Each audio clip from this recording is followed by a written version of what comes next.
வாழ்த்தி மகிழ்வோம்.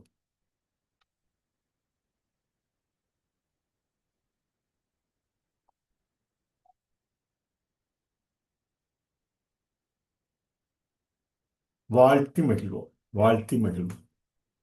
இன்று நாம் பாலக வீதி என்ற அந்த நம் வீட்டிற்கும் இந்த வீதிகள், பாலக வீதி என்றும் நாம் வீட்டிற்கும் இந்த வீதியில் வானத்தில் தெரியும் பால் நிற மண்டலம் எவ்வாறு பால்மலை வீதி என்று நாம் கருதக்கூடிய, பல்லாயிரக்கணக்கான ஆண்டுகளாக கருதக்கூடிய பார்த்த லட்சிய கருத்தில் வீட்டிற்கும் திறவுகோல் என பாலக வீதி என்ற கரந்தரை சொல்லாக்கமாக கோட்பாடாக நிலைப்புத்தன்மையில் உள்ள அந்த பல்வேறு நிகழ்வுகள், நம் காலகட்டத்தில் இருக்கும் இந்த நிகழ்வுகள், நாம் கற்றறிய வேண்டிய அந்த நிகழ்வுகள் தொடர்ந்து இந்த பதிவினில் மேற்கொள்கிறோம்.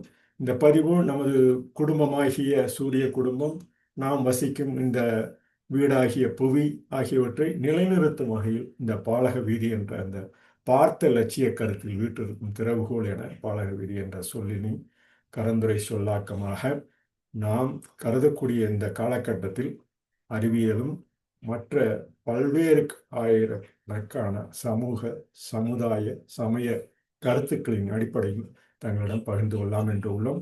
இந்த பதிவு தொடர் பதிவாக அண்டவியல், வானவியல், அண்டவியல், வானவியல், வணிகவியல், ஏன் நாம் கருதக்கூடிய பல்லாயிரக்கணக்கான அந்த பட்டினப்பாலை என்று கருதக்கூடிய அந்த பாட்டினையும் ஒரு தொடர் பதிவாக தொடர்ந்து பதியலாம் என்று உள்ளோம். இவை நாம் இன்று காணக்கூடிய இந்த அழகியல் கவித்துவமான இந்த பாலக வீதி நாம் பல்லாயிரக்கணக்கான நூற்றாண்டுகளாக தொகுத்து வகுத்த வல்லுநர்கள் தொகுத்து வகுத்த, சான்றோர்கள் தொகுத்து வகுத்த, ஆன்றோர்கள் தொகுத்து வகுத்த கருத்து நெறி. அந்த கருத்து நெறியை அடிப்படையாக கொண்டு நம்ம பேசலான்ட்டு இருக்கோம்.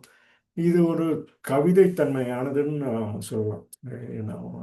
இந்த கவிதைத்தன்மையானதுன்னு சொல்லும்போது நமக்கு ஒரு ஆணித்தரமாக இந்த நாம் வசிக்கும் இந்த புவியில், இந்த புதிய விசை ஆகிய புவியில் நமது உயிரோட்டமாக நிலைக்கக்கூடிய, மனித உயிரோட்டமாக நிலைக்கக்கூடிய, தொடர்ந்து 3 லட்சம் ஆண்டுகளாக தொடர்ந்து நிலைக்கக்கூடிய இந்த பல்வேறு நிகழ்வுகள் நாம் அறிந்து புரிந்து பல்வேறு புவியியல் நிலையில், புதிய விசையாகிய புவியியல் நிலையில் நாம் தொடர்ந்து இந்த பால்மண்டல வீதியில் கருந்துளை வெடித்த அந்த நிகழ்வு தொடர்ந்து நாம் பார்க்கக்கூடிய ஒன்று.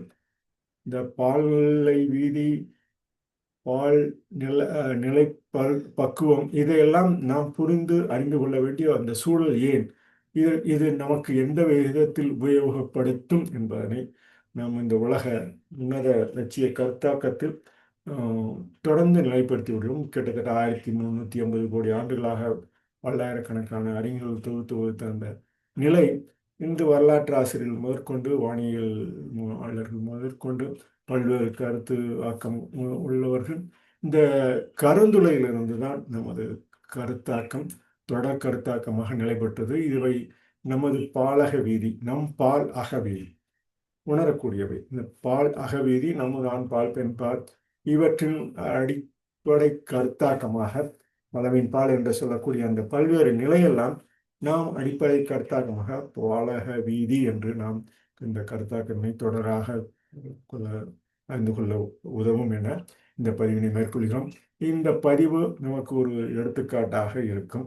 இந்த காலத்திலும் வானத்தில் தெரியும் அந்த பால் நிற மண்டலம் அந்த காலத்தில் இந்த அறிவியல் கருவிகள் இல்லாமலும் தொகுத்த அந்த சான்றோர் நிகழ்வுகள், பல்வேறு குறிப்புகளை நமது நாட்டிலும் பல்வேறு நாட்டிலும் உள்ள போது நமது நாட்டில் உள்ள குறிப்புகளை நாம் தொடர்ந்து ஆராய்ந்த பட்டினப்பாலை போன்ற பல்வேறு புறநானூறு, அகநானூறு போன்ற பல்வேறு நிகழ்வுகள் நமது வாழ்வாதாரத்தை பெருக்கக்கூடியது. அந்த வாழ்வாதாரத்தை இந்த காலகட்ட சூழலில் நாம் மேலும் தொகுத்து வகுத்த நிலையெல்லாம் ஒன்றாக அந்த வணிகவியலிலும் வானவியலிலும் இந்த பட்டினப்பாலை போன்ற பல்வேறு பதிவுகள் தொடர்பதிவுகளாக அந்த காலத்தில் உள்ள அந்த அரசர்களை பாடினாலும் அதில் உள்ள சொற்றொடர்கள், சொல் அமைப்பு நமக்கு ஒரு உறுதுணையாக இருக்கும் என்ற தாக்கத்தில் இந்த கரந்துரை கோட்பாட்டின் முதல் பெயர்பலையாக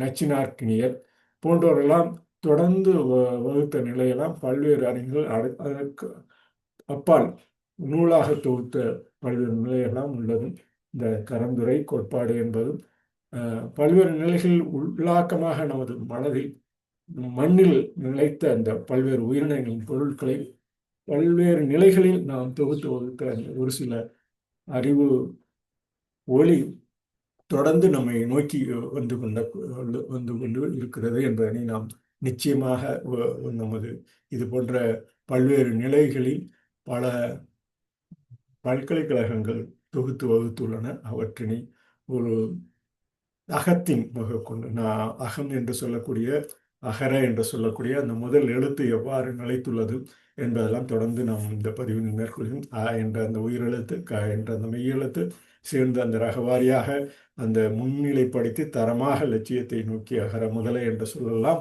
ஒவ்வொரு காலகட்டத்திலும் அந்த சொல் அமைப்பு நமக்கு இந்த காலகட்டத்தில் இந்த கரந்துரை கோட்பாட்டிலும் நிகழ்வாக நமக்கு ஒரு எட்டும் எல்லை தொடரும் அந்த ஒளி வீரி அமைப்பு, கருந்துளை கொண்ட இந்த புவி அமைப்பு, கருந்துளை கொண்ட நமது கருத்தாக்கம் கிட்டத்தட்ட 90% விழுக்காடு மேல் இருந்த போதும் இந்த ஒளி பெருக்கினால் ஒளி சிதறலினால் ஏற்பட்ட அந்த ஒளி சிதறல்கள் நமக்கு அந்த கருமையை நீக்கி ஒளி பெறக்கூடிய அந்த நிலையெல்லாம் இந்த ஒளி சிதறல்கள் தொடர்ந்து இந்த நிகழ்வுகள் நமக்கு அறிந்து கொள்ள வேண்டிய ஒரு நிகழ்வு. இதை தங்களிடம் இந்த பதிவின் மூலம் பதியலாம் என்று உள்ளோம்.